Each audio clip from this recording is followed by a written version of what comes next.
For the first time నేను ఒక్క blouse stitch చేయడానికి ఇంత కన్ఫ్యూజ్ అవుతున్నా. ఆ కన్ఫ్యూజన్‌లో ఫ్రంట్‌కి పెడదామా, బ్యాక్‌కి పెడదామా, హ్యాండ్స్‌కి పెడదామా అనే కన్ఫ్యూజన్‌లో ఒకటి హ్యాండ్‌కి, ఒకటి బ్యాక్ సైడ్‌కి పెట్టేసినా అన్నమాట. మనం ప్లెయిన్ శారీస్ అట్లా కట్టుకున్నప్పుడు, ఏ శారీస్ అయినా అట్లా కట్టుకున్నప్పుడు, కొన్ని శారీస్ ఇట్లా లీవ్ చేసుకున్నప్పుడు మనకి లెఫ్ట్ సైడ్ ఎట్లాగో హ్యాండ్‌కి కనిపియది అనేసి ఒకటి రైట్ హ్యాండ్‌కి పెట్టిన ప్యారెట్ అండ్ ఇంకోటి బ్యాక్ సైడ్‌కి పెట్టినా అన్నమాట. ఫ్రంట్ కొంచెం కట్ వర్క్ ఇచ్చిన అండ్ బ్యాక్ ఎట్లాగో వర్క్ వస్తుంది కాబట్టి హై నెక్కే వస్తుంది. అండ్ బ్లౌజ్ అయితే మస్తు నచ్చింది నాకైతే. అండ్ ఈ బ్లౌజ్ని మనం ఎలాంటి శారీస్ పైకి అయినా సరే, పట్టు శారీస్ పైకి లేదా మనం ప్లెయిన్ శారీస్ పైకి అయితే చాలా బాగా కనిపిస్తుంది.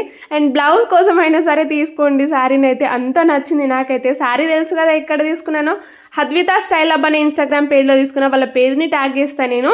అండ్ చాలా చాలా మంచి కలెక్షన్ ఉంటుంది వాళ్ళ దగ్గర అయితే. ఇంతకీ నేను బ్లౌజ్ని ఖరాబ్ చేసినా లేకపోతే బాగానే కుదిరిందా కామెంట్ సెక్షన్లో కామెంట్ చేయండి. ఈ శారీస్ ఇంత తక్కువ ప్రైస్కి ఎందుకు వస్తున్నాయి అని అంటే, వీళ్ళు మైనర్ మిస్టేక్స్ ఉన్న శారీస్ సేల్ చేస్తారన్నమాట. అందుకని మనకు మంచి మంచి శారీస్ కూడా రీజనబుల్ ప్రైస్లో వచ్చేస్తాయి. అలాగని పెద్ద పెద్ద మిస్టేక్స్ అయితే ఉండవు, చాలా చిన్న ఉంటాయి. ఒకసారి ట్రై చేయండి.